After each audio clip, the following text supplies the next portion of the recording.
Good morning. Good morning. Good morning. So good to see you. Good to see you. I want to thank you with all of my heart for the many phone calls, emails, and texts, and beautiful cards and mass cards, and for getting well. I was in the hospital a few weeks ago, and facing a pretty difficult dilemma, but by God's grace, I was spared. So I just want to thank you. I literally could feel the prayers, and I know that's what turned the corner from something that could have gone in a whole different direction. I had 2 bowel obstructions. So it's I've had 2 bowel surgeries before, but because of the C-sections and the bowel surgeries that I've had, developed a lot of scar tissue that has choked off the bowel. So that was a very miserable and painful experience, but by God's grace, I was spared not to have surgery. So literally, I could feel, it was the 3rd day or so that I could literally feel an onslaught of prayer.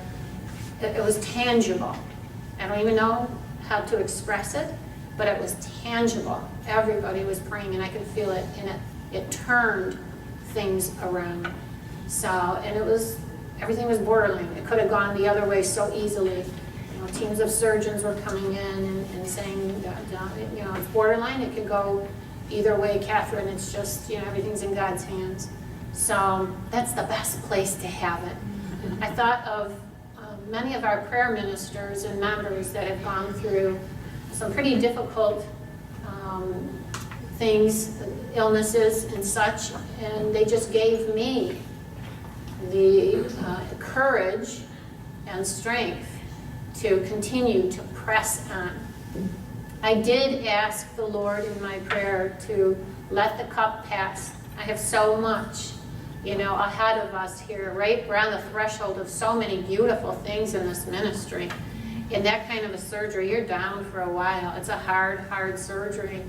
But I said the same thing. I followed the Lord, and I just said, Lord, if you are calling for this, then I freely give my heart to you and whatever you decide, and offer my pain and suffering and sacrifice for this ministry. Our members, our prayer ministers, especially the women's community that's getting started, and for all the people that have asked me for prayer. And literally, I had plenty of time while I was out, plenty of time to think of those faces.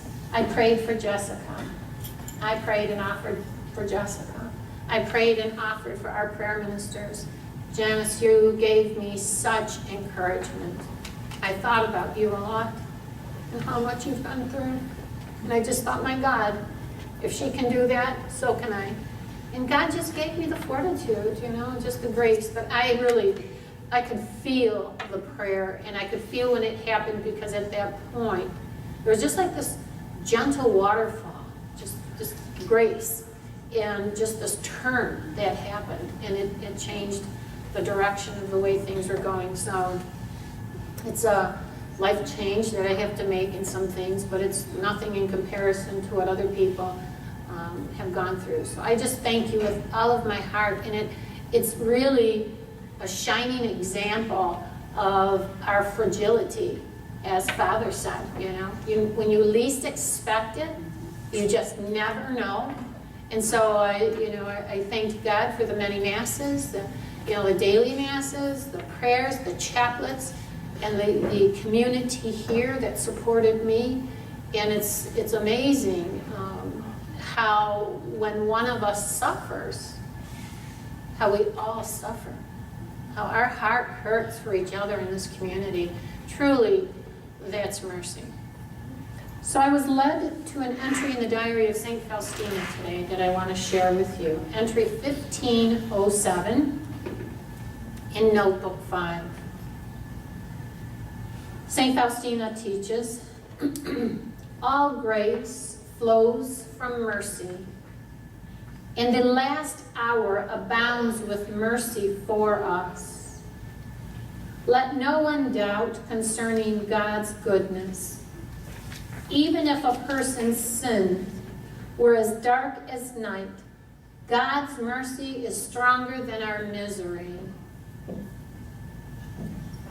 One thing alone is necessary, that the sinner set ajar the door of his heart, be it ever so little, to let in a ray of God's merciful grace, and then God will do the rest. But poor is the soul who has shut the door on God's mercy, even at the last hour. It was just such souls who plunged Jesus into deadly sorrow in the Garden of Olives. Indeed, was from his most merciful heart that divine mercy flowed out. She goes on to say, Jesus, how truly dreadful it would be to suffer if it were not for you. But it is for you, Jesus, stretched out on the cross, who gave me strength and are always close to the suffering soul. Creatures will abandon a person in suffering, but you, O Lord, are faithful, and he is. You know,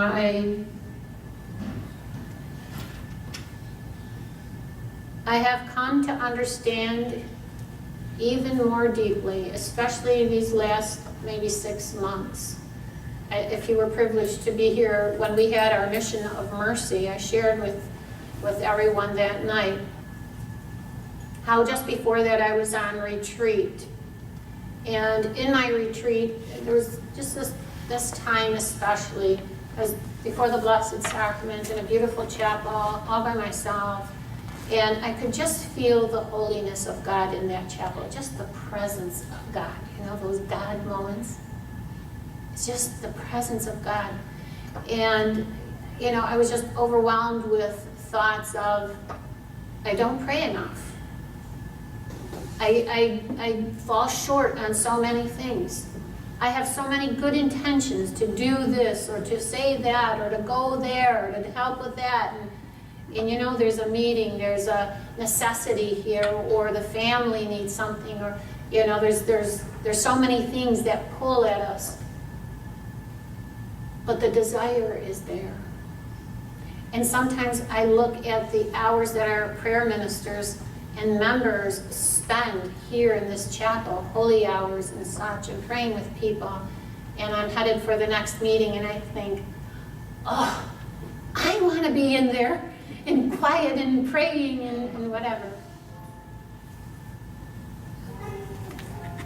But God has a job for all of us to do.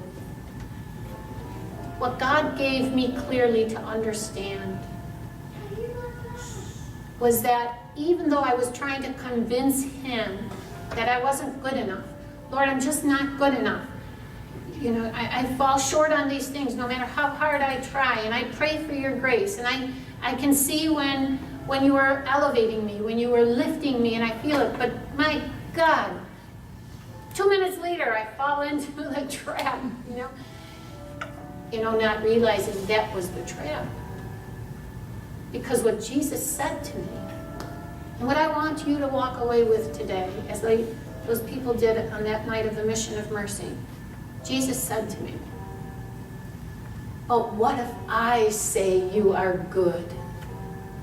What if I say you are good? But Lord, I need to have more time for my prayer. You know, I want to learn how to do the liturgy of the hours so much. I do it on my computer and I can do it completely, simply. But I want to learn how to use those books because I can't figure it out, Lord. And I just want to, you know, I want that extra time before the Blessed Sacrament. And it's like, Jesus said, but what if I say you are good? Because he gave me peace and understanding that what is important is who he created, his beloved people. In those hours and times that I spend listening to people pouring out their hearts or praying with them in private, or you know, the many other things that take up the time of ministry. And some things that are not my favorite at all, or I think that I'm not even that great at, are important for the succession, for the pressing on of this ministry. And as I stood on the shoulders of our prayer ministers and members that were praying for me while I was in the hospital with bowel issues, right? I realized that they were praying for me. I needed their prayers because it could have gone so much differently. We need each other. And yes, we are fragile people. No matter how strong we may look on the outside, there's not one of us who doesn't need prayer, who doesn't need the hand and help and the heart and the mercy of God and of each other. That's why being in community is so critical. There's such tremendous blessings. And as St. Faustina says to us today in this message, how horrible would it be to suffer if there were no God? If it wasn't for Jesus. And honestly, I thought about, when I laid in that hospital bed, I thought about the Lord. I did not want to have bowel issues. When I went into the hospital in emergency, it was 3 o'clock in the morning. You know, I thought I had food poisoning or a hernia. And so, you know, I started having really horrible chest pains. I was vomiting uncontrollably for hours. And so when I got into the hospital, into the emergency, they asked me what was wrong. And I said, I'm having a heart attack. I think I'm having a heart attack. And I had food poisoning. Maybe I have a hernia or something. So they hooked me up to all the machines. And yes, there's a lot of stress on your heart, but it's due to the vomiting and whatever. And I said, well, just give me a shot, please, for not to vomit anymore. And so this nausea from food poisoning and, you know, can go away. And it's, you know, they were all, surgeons were standing around them, you don't have food poisoning, it's a bowel obstruction. I said, no, I think I have a hernia and a food poisoning. I was not having that.